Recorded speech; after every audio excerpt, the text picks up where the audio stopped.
नमस्कार दोस्तों, दीपक कुशवाहा आश ओलंपिक चैनल पर आप सभी का स्वागत है। तो जैसा कि आपको भली भांति पता ही है कि 22 नवंबर को आपकी ये विधान परिषद सचिवालय की जो परीक्षा है वो आयोजित की जा रही है। तो इसी पर आज चर्चा करें कि ये आपकी ये मुख्य परीक्षा कब तक होगी, कब तक आपका ये परिणाम घोषित होगा, शॉर्ट हैंड टेस्ट कब तक हो जाएगा, टाइपिंग फ़ॉन्ट कौन सा मिलेगा, निगेटिव मार्किंग रहेगी या नहीं रहेगी, वगैरह वगैरह। तो पूरा आज विधिवत चर्चा करेंगे इस पर।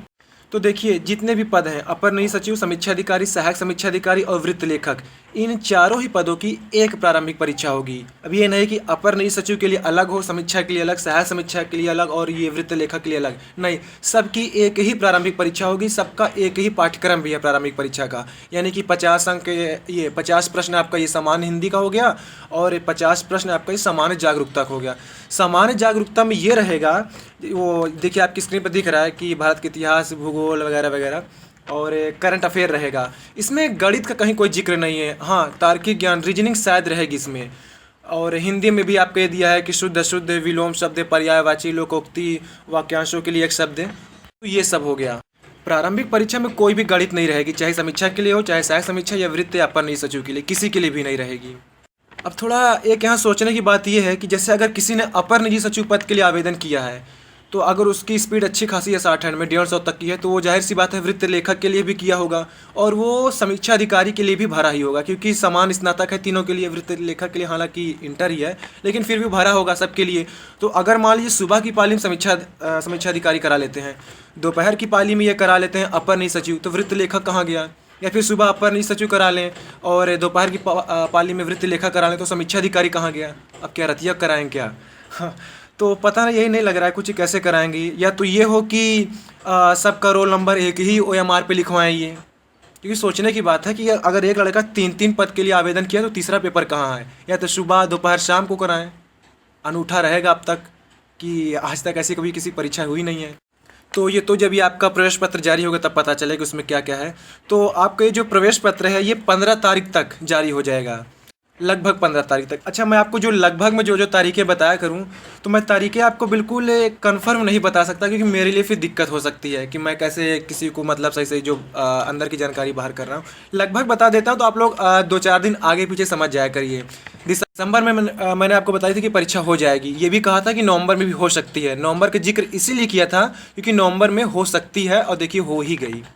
और कुछ लोगों ने कहा कि मैंने नवंबर कहा, दिसंबर कहा, जनवरी भी कहा। तो भैया मुझे खुद को भी तो बचाना है यार, कि मैं सब बता दूंगा कि हाँ लो नवंबर को है, आ जाओ, फिर पता चले IB CBI जो सब बैठ जाए, तुम्हें कैसे पता चला?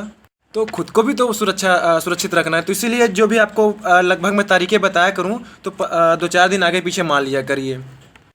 तो ये लगभग 15 तारीख तक आपका ये प्रवेश पत्र जारी हो जाएगा और एग्ज़ाम सेंटर आपने जो जो लिया है वही मिलेगा। अब ये नहीं कि कुछ लोग कमेंट कर रहे हैं क्या उनके घर के पास मिल जाए क्या, ऐसा कैसे? तब तो हम खुद ही चाहेंगे मेरे घर के बगल में जो सेंटर वहाँ आ जाए कॉलेज, तो या फिर मेरे घर में दे दें कॉपी लिखने के लिए। तो देखिए, जिन्होंने जो 3 सेंटर मांगा गया था, अब पहले के हिसाब से ना मिला, दूसरा मिलेगा, दूसरा ना मिला, तीसरा मिला। अब ये नहीं हुआ कि उन तीनों के अतिरिक्त आपको और कुछ मांग करे तो हमको वो दे दो भैया हमारी सहूलियत के हिसाब से, तो वो नहीं। आपने जो 3 सेंटर चुना है, मतलब जो 3 जिला चुना है, वहीं आपको मिलेगा। एक और बेहद ज़रूरी बात, जो भी नए लोग मेरे इस वीडियो को देख रहे हो या फिर जो भी पहली बार मेरे इस चैनल पर आए हो, तो मेरे इस चैनल को भी तुरंत सब्सक्राइब जरूर कर लें, क्योंकि मैंने ही आपको सबसे पहले बताया था कि 4-5 महीने पहले कि विधानसभा से और विधान परिषद से ये भर्तियां आने वाली हैं। तो विधान परिषद से तो आ गई हैं, अब की नंबर है विधानसभा का। तो इसी तरह की विश्वसनीय खबरें पाने के लिए आप लोग मेरे इस चैनल से जुड़िए और ज़्यादा से ज़्यादा इसे शेयर भी किया करिए। तो जो भी नए लोग पहली बार आए हो यहाँ पर, तो मेरे इस चैनल को सब्सक्राइब जरूर कर लें। तो 22 नवंबर को आपकी ये प्रारंभिक परीक्षा है। अभी लगभग 15 तारीख तक आपका ये प्रवेश पत्र भी डाउनलोड होना जारी हो जाएगा। 10 दिसंबर तक आपका ये प्रारंभिक परीक्षा का परिणाम भी घोषित हो जाएगा। ध्यान से सुनिएगा, हवा नहीं लगेगी अब। क्यों? देखिए, मैं आपको शुरू से हमेशा कहता था कि भैया बस विधानसभा या विधान परिषद से भर्तियां आने में देरी रहती है। जिस दिन से भर्ती आ गई, विज्ञापन जारी हो गया, प्रारंभिक परीक्षा की तारीख आ गई, उस दिन से लेकर अगले 6 महीने तक आपकी नियुक्ति हो जानी हर हाल में, विधानसभा या परिषद जो भी हो। आप चाहे जो मेरी अगर पिछली वीडियो को नियमित देखते होंगे तो उन्हें पता होगा, मैं ये हर वीडियो में कहता था विधानसभा विधान परिषद वाली में कि बस भर्ती आने की देरी है। अब देखिए कैसे आपकी 6 महीने में यहाँ नियुक्ति होती है। 6 महीने क्या, मुझे लग रहा है कि ज़्यादा से ज़्यादा 4 महीने में हो जाएगी, यहाँ फाइनल हो जाएगा ज्वाइनिंग। तो 22 तारीख को जब आपकी परीक्षा हो जाएगी, तो 2 या 3 दिन बाद आपकी उत्तर कुंजी जारी कर देंगे और 2 से 3 दिन या फिर 4 दिन आपको देंगे ये संशोधन के लिए। मतलब कुछ अगर किसी को लगता है कि नहीं उसका आंसर सही है तो आपत्ति दर्ज करने के लिए।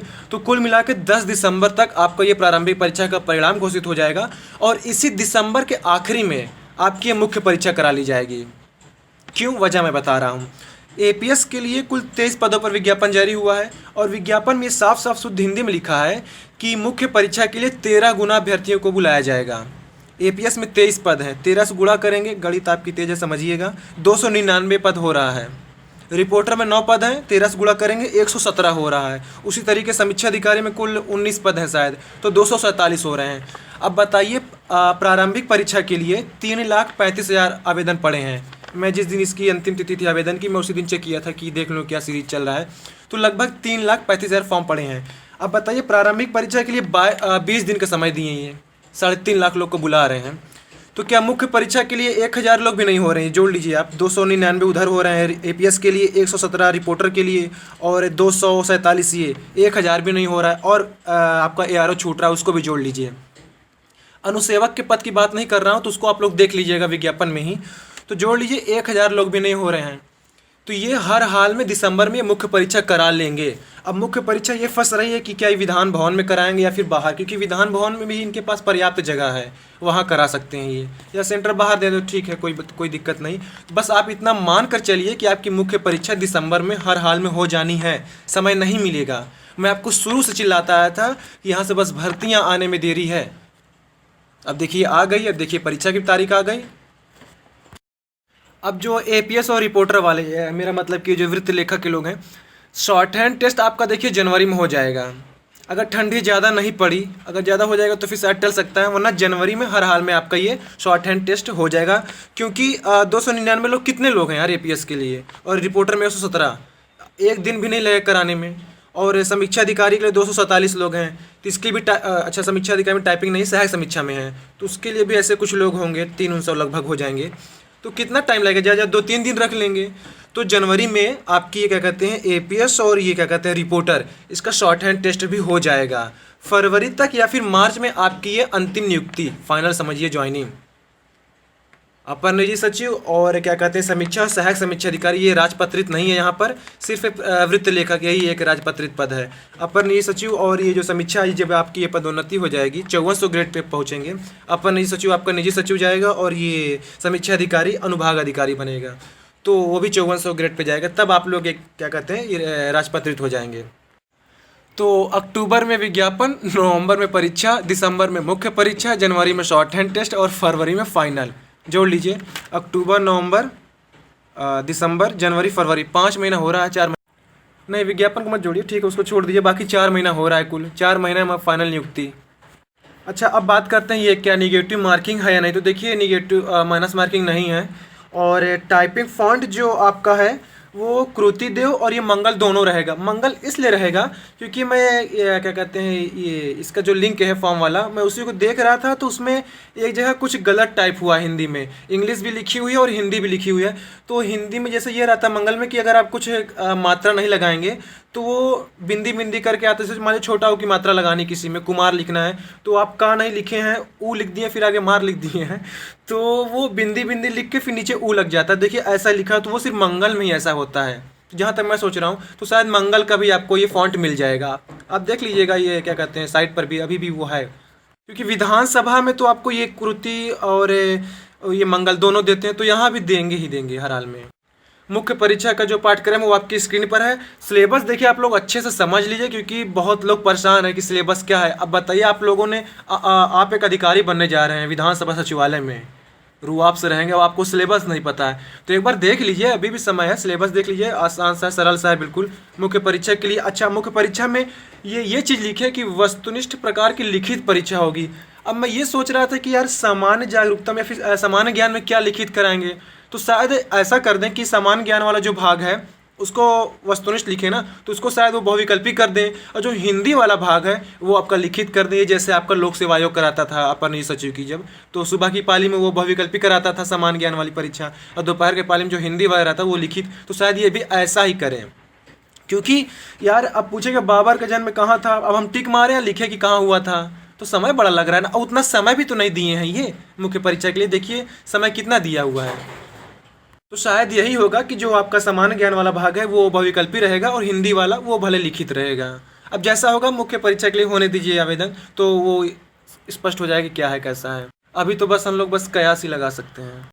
अच्छा, अब जो एपीएस और ये क्या कहते हैं वृत्त लेखक वाले लोग हैं, सिर्फ उनके लिए अब कुछ ज़रूरी चीज़ें हैं, बाकी लोग सिर्फ सुने अब। तो देखिए, मैं एक चैनल ला रहा हूँ जिस पर आपको डिक्टेशन बोलूँगा, मतलब 80 से 90, 100, 110, 120 से। तो क्योंकि मैं 2017 में जब विधानसभा से भर्ती आई थी तो मैं गया था वहाँ परीक्षा देने के लिए बाकायदा, तो मुझे अब अनुभव हो चुका है, पता चल गया कि कैसा मतलब वहाँ बोला जाता है।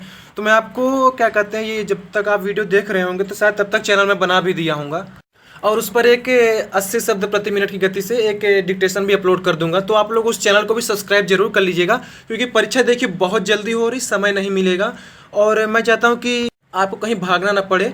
क्योंकि देखिए, जो शॉर्ट हैंड का जानकार है ना, वो आपको डिक्टेशन देगा तो ज़्यादा अच्छा रहेगा।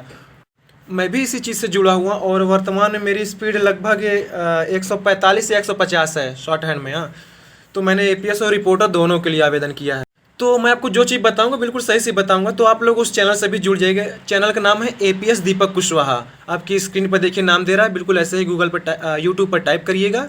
इस चैनल को भी सब्सक्राइब जरूर कर लीजिएगा, लिंक मैं आपको नीचे भी दे रहा हूँ, तो इसको भी सब्सक्राइब कर लीजिएगा।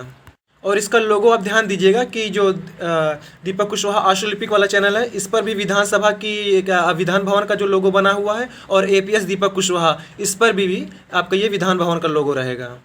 तो आप इसे भी सब्सक्राइब जरूर कर लीजिएगा। और जरूरी नहीं कि सिर्फ विधानसभा के लिए, आपकी क्या कहते हैं कि बिजली विभाग से जो आती है स्टेनो की भर्ती, उसके लिए भी काम करेगा डिक्टेशन, और इलाहाबाद उच्च न्यायालय से आती है स्टेनो की, वहाँ भी काम करेगा, और विधानसभा से तो आने ही वाली है, परिषद से तो आ ही गई है। तो जहाँ जहाँ से मतलब कि एसएससी के लिए काम करेगा, तो जहाँ जहाँ से मतलब कि स्टेनो की भर्ती आती है 80, 100, 120 से जहाँ भी स्पीड मांगते हैं, मैं ये 4-5 डिक्टेशन आपको मतलब डेली दिया करूँगा, 80 से लेकर 120 शब्द प्रति मिनट की गति तक के लिए।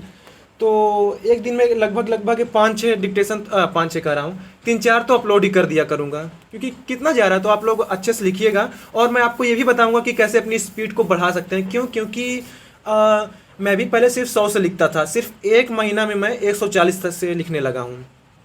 तो बस तरीका मैं आपको बता दूँगा, है कुछ नहीं, देखिए बिल्कुल आसान है, और है कुछ भी नहीं ज़्यादा, बस यही थोड़ा कि ध्यान लगाना पड़ेगा, थोड़ा मन से लिखना पड़ेगा। तो मैं आपको ये भी बताऊंगा कि कैसे अपनी गलतियों को कम करें शॉर्ट हैंड में, कैसे स्पीड बढ़ाएं। और हाँ, ये जो हिंदी वाले लोग हैं, मैं सिर्फ हिंदी की बात कर रहा हूँ, मैं हिंदी प्रेमी हूँ तो हिंदी की बात कर रहा हूँ।